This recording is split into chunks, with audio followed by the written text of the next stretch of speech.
Hello and welcome to India's World. I'm Tracy Shilshi, and this week we are turning our focus to the Rohingya crisis.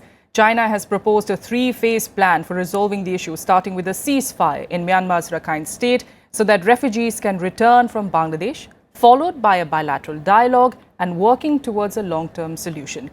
Now, this comes as foreign ministers representing the Asia-Europe meeting or ASEM meet in Myanmar, an important multilateral diplomatic gathering which actually happens once every 2 years and is designed to discuss issues between Asia and Europe. The Rohingya crisis is, of course, top priority. So can we hope for any breakthrough there? Joining us on the discussion today, we have an esteemed panel. We've got Mr. Vivek Katju, former ambassador. We have Mr. Pinak Ranjan Chakravarty, former MEA secretary, and Dr. Yhome, who's senior fellow at the Observer Research Foundation.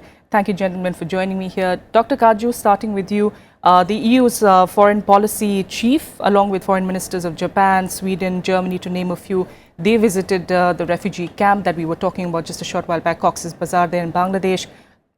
Now they're, of course, there at the ASEM meet in Myanmar. Anything that we can expect coming out from there? I think in the 3 months that have passed since this round of the Rohingya situation has come about, there has been movement. But I don't think that I, for one, see any movement towards finding a kind of a durable resolution of the Rohingya issue, which is within the domain of the Myanmaris. Because for the Myanmar, not only the army, but the Myanmari people at large, the Rohingyas are a byproduct of colonialism. Hence, they don't even recognize them as a distinctive ethnic group. Now, I do expect, and frankly for some of us who've been observing this for some time, the Myanmarese army has moved, and that's a positive sign. Yes. So they've taken note of international sentiment. They've removed the general who was in charge of the operations in Rakhine. But they've also allowed some discussion with the Bangladeshis, and I expect that some kind of an agreement will emerge so that at least some of these refugees can return. But I'm pessimistic still about a long-term resolution. One other point. Again, through this crisis, we've seen the old paradigm of international reaction. The neighbors are less inclined to be critical of the Myanmar authorities. There is an understanding of Aung San Suu Kyi's position. And those who are further afield, who have less at stake in Myanmar, are more vocal. And that has been so all through the decades since the army took over in 1988 and Aung San Suu Kyi was incarcerated. My final point, this has provided a great opportunity to the Chinese, both to flex their muscles at the UN Security Council and also to intervene directly in the processes in Myanmar. And I think their Foreign Minister Wang Yi's visit is testimony to that. Absolutely. And this is new. So as far as India is concerned, we'll have to be very watchful. Absolutely. We'll talk about the China role, in fact, in a little bit of a detail in a bit. But just coming to, since we are talking about the international activity that's going to be taking place, of course, at the ASEM meeting, also another way of putting pressure, Mr. Chakravarty, perhaps from the US, when Tillerson, of course, was on his Asia tour, he said, we don't understand this ethnic cleansing, and, he was against it, of course. Those were, of course, statements that came in as far as the US is concerned, the sanctions that were lifted 2016. No, of course, indication of being reimposed in any way. But is that some way that can be putting a pressure if they try to talk about it? Will that put pressure on Myanmar? In my view, I think there will be some token sanctions, but I don't think there will be real sanctions, because this has become now a geopolitical issue, basically. You've seen how China and Russia opposed the Security Council resolution, and China is actively now intervening in this as a mediator. And I think Wang Yi, Foreign Minister Wang Yi of China is also going to visit Bangladesh. and China is going to offer a lot of inducements to both countries to come to some kind of an arrangement, that three-way sort of a three-step formula. Now, what will happen, I think, is that the Myanmarese military, which is really the real sort of arbiter of power in Myanmar, will make tactical moves. But I don't think there will be any strategic, in kind of long-term kind of a solution that, and I agree with Ambassador Katju that I still don't see a very long-term solution, because don't forget that the people of Myanmar and the military, the people of Myanmar actually are supporting this, the military in this action. So the military seems to have a lot of domestic support for all this. And again, I think in the geostrategic kind of domain, they also are taking advantage of it in terms of getting China involved. China is giving them protection at the Security Council. So I don't think any Security Council mandated sanctions are going to happen. But whatever it is, bilateral sanctions and things like that countries have talked about, I think there will be more token, because they also don't want to leave the field open for China to just, to use a sort of a phrase, gobble up Myanmar again, because that is what was happening in the past. And when Aung San Suu Kyi came back and Myanmar opened up and there was a democratic transition taking place, I don't think it will be the interest of either the Europeans or the Western countries to actually push Myanmar back into that kind of a situation. So they will also be part of this game plan, but yet you have to solve the humanitarian issue. I also do not see all the refugees going back. I think Myanmar military will do some tactical, again, take back a few thousand, saying, okay, we recognize them, they have some papers and things like that. So I think they'll get bogged down in a very long-term kind of a wrangling in that commission that is being proposed to discuss all these things. And ceasefire in any case, more or less, is in place. Yes, so but the idea is to prevent a flare-up. They are not fighting each other. I don't think the Bangladesh military and the Myanmar military are fighting each other to sort out this problem. So I think that is the situation at the moment, and China is really taking advantage of it.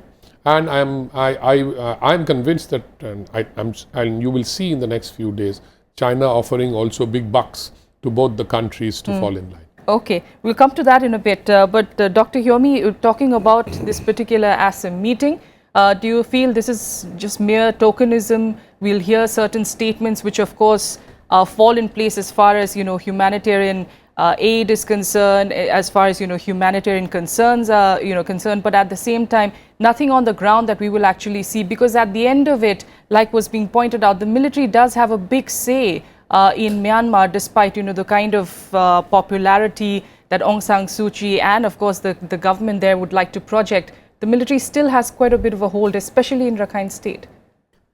Yeah, my sense is that, there is limits to international pressure as well. We have just seen what happened in ASEAN meetings. As far as the Rohingya issue was concerned, there were a couple of leaders who spoke about it.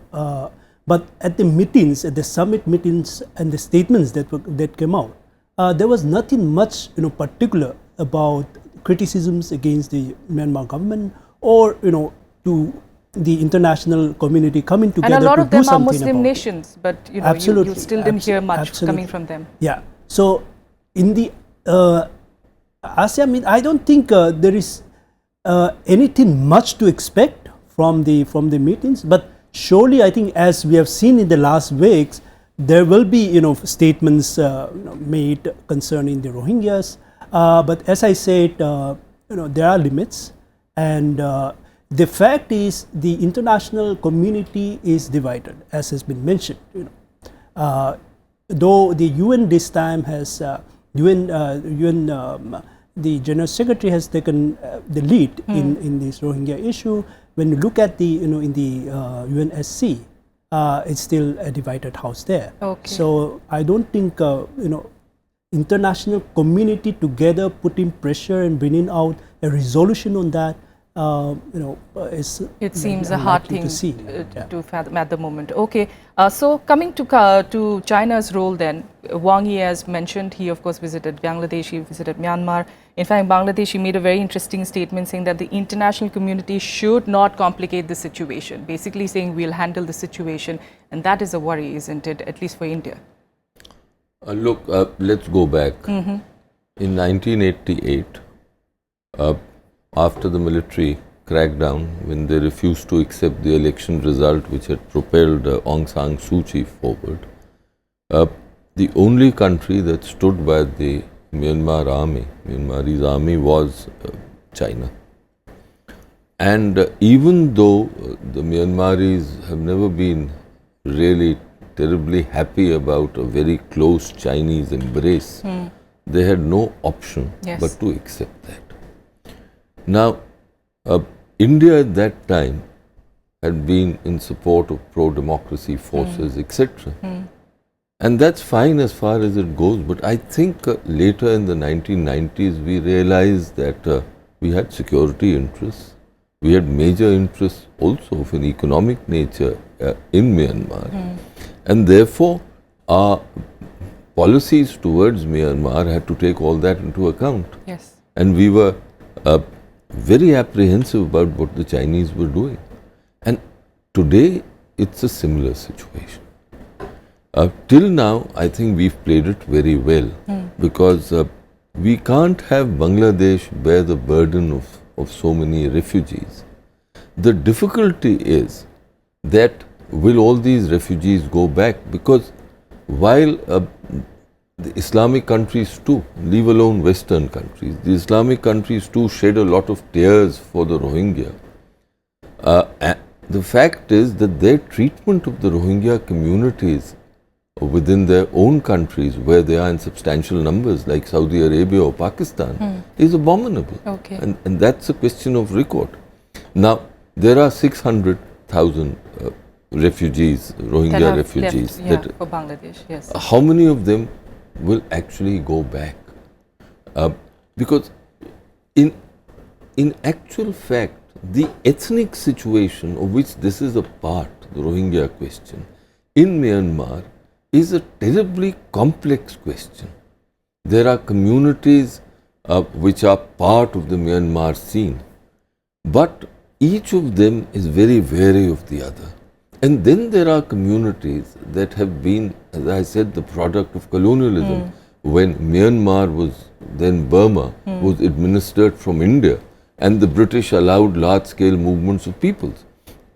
We shouldn't overlook the fact that there are Indian communities in Myanmar from what is now India, which are still stateless. And the government of India always takes up their case. The Myanmar situation is even, the Rohingya situation, is even worse. Yes. And now that some of these Rohingyas have taken to arms, the general ethnic communities of Myanmar who think that they are native to the country are terribly upset with this violence. Yes.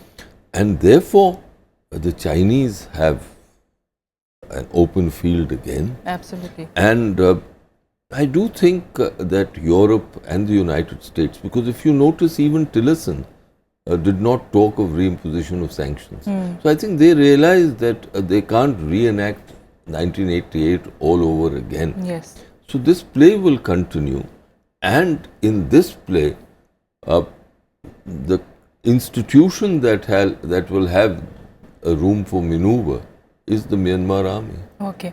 Okay.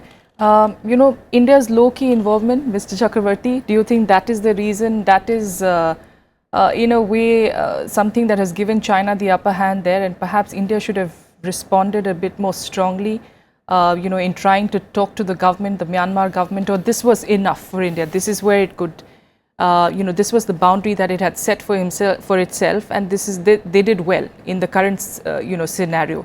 But, with the China angle coming in, how do we see it being played out?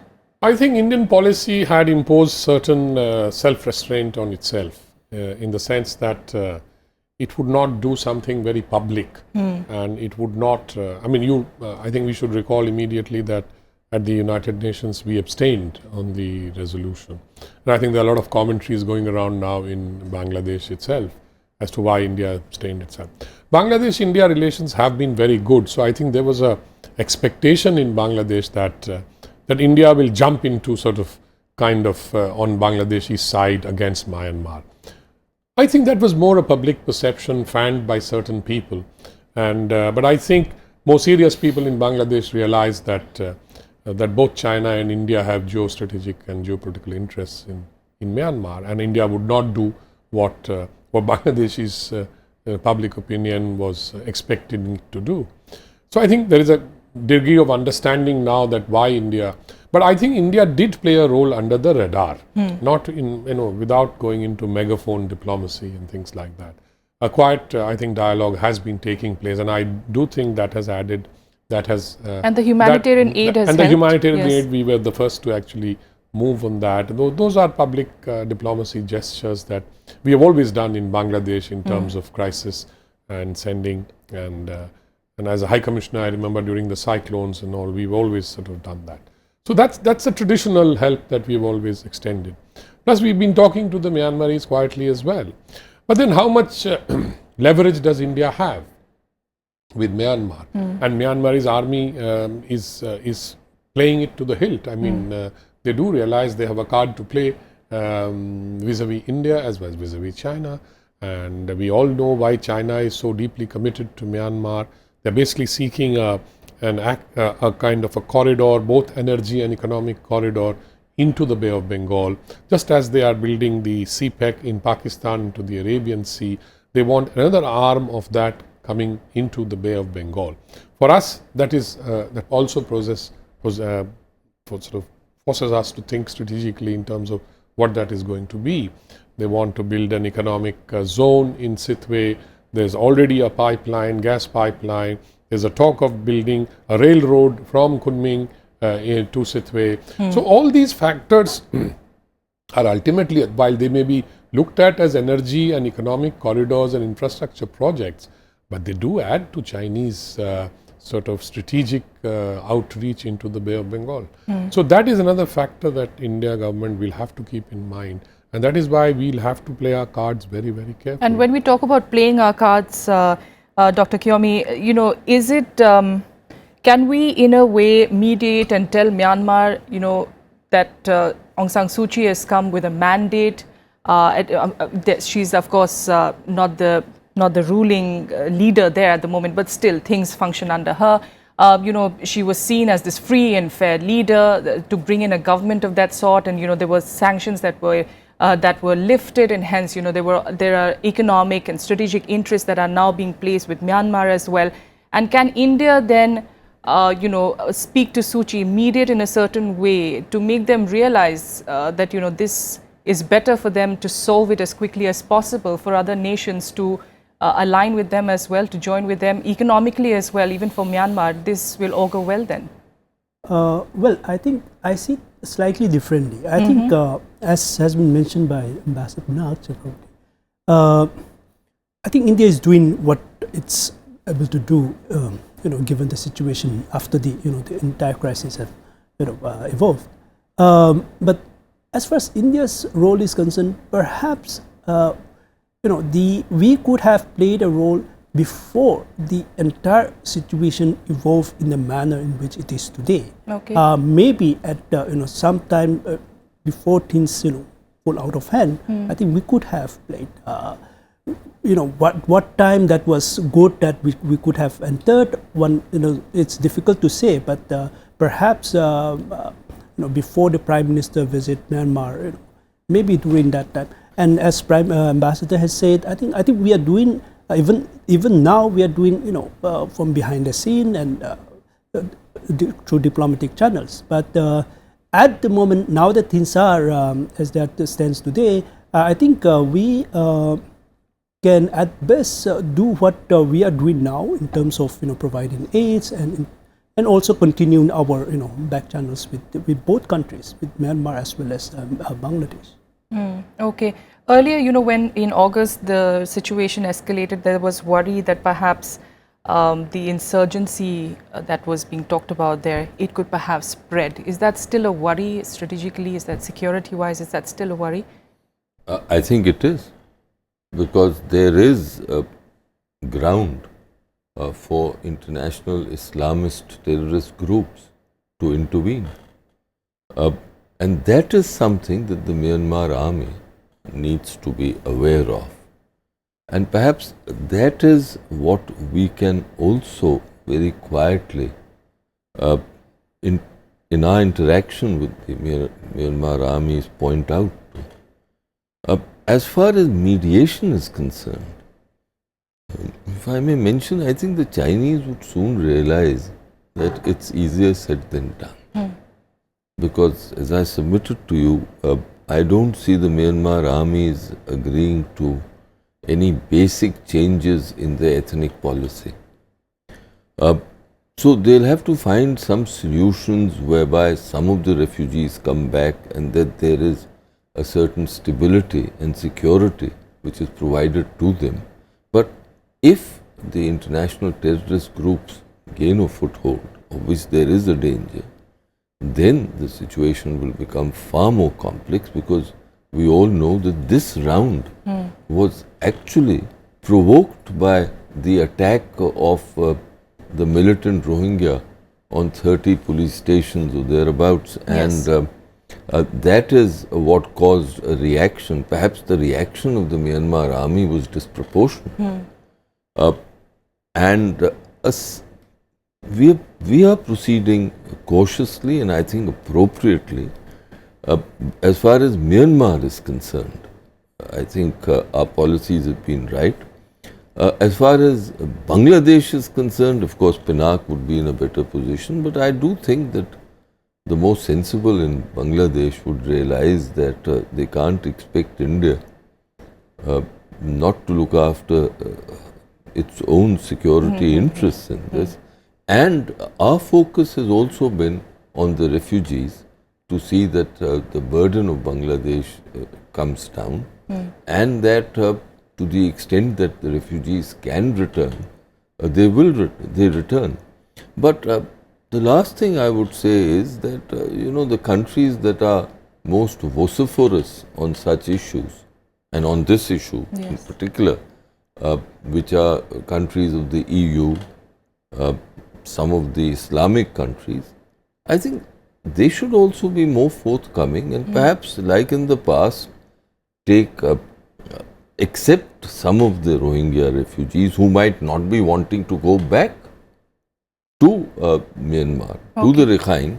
And my last point is that they must also demonstrate that their own conduct towards the Rohingya communities within their own territories is better. Yes. Because it's okay to shed crocodile tears, but then are they willing to be fairer and more equitable within their own countries before when they are making these pleas to the Myanmaris? Okay. So whether it be humanitarian aid, whether it be in the form of some kind of a pressure, whether we will see sanctions or not from certain countries, we'll have to wait and see. But at the end of the day, the solution does lie within Myanmar, and India or China or any other country, even a US, even the EU for that matter, can mediate.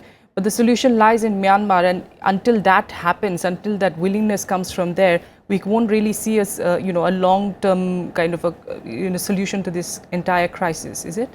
Yeah, absolutely.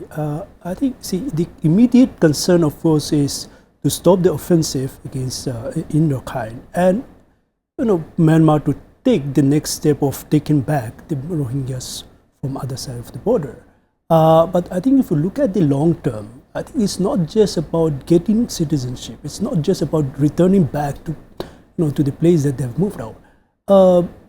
As has been mentioned, I think the entire ethnic composition and the attitude, the perceptions that have been built up, that has between these two communities, the Rohingyas and the Burman majority, it's about mindset here. So that will take a lot of time to change. And it's not that there are no people. I think there are people there, ethnic minorities. There are, even within the Buddhist monk, there are people who are questioning, who are raising their voice against what the government is doing. I think the international community also needs to strengthen those voices, work with such groups and strengthen them, because I think those are the spaces where the international community can play a role in creating that democratic space in Myanmar. So in the long run, I think that's important. All right. So last question to you then, Mr. Chakravarty. Like I said, the solution lies within Myanmar. Everyone seems to be doing as much as is expected or as much they can do, whether it's in India, whether it's in Bangladesh, we see some kind of international pressure. Then who fights for the Rohingyas? Then who becomes the voice then? Is it something that we can expect only the government then in Myanmar to understand and then accept them, and that is the only way we can see this moving forward? I don't think the Rohingyas have one organization to speak for themselves. So I think it's Bangladesh who will doing most of the talking. It's also interesting to note that Afghanistan, Bangladesh and Pakistan, of course, voted for the resolution, and Maldives. These are all Muslim countries, whereas the other countries of South Asia abstained.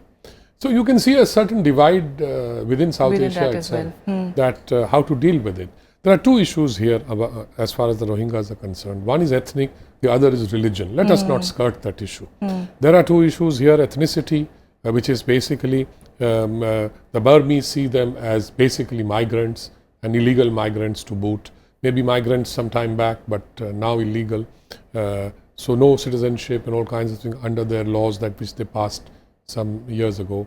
And the other is religion, for example. I mean, there are Burmese Muslims as well, but who are ethnically Burmese, not ethnically from, say, the Chittagong and those parts of what is today Bangladesh. Yes. So I think it's a very, very complicated issue, and I don't think we can see a solution. You will see very, very small incremental steps that will probably happen, because I think the Myanmarese military will also give a little, in the sense of make those small steps so that the pressure eases, and the world probably then turns to the next crisis and leaves them alone to deal with the situation. All right.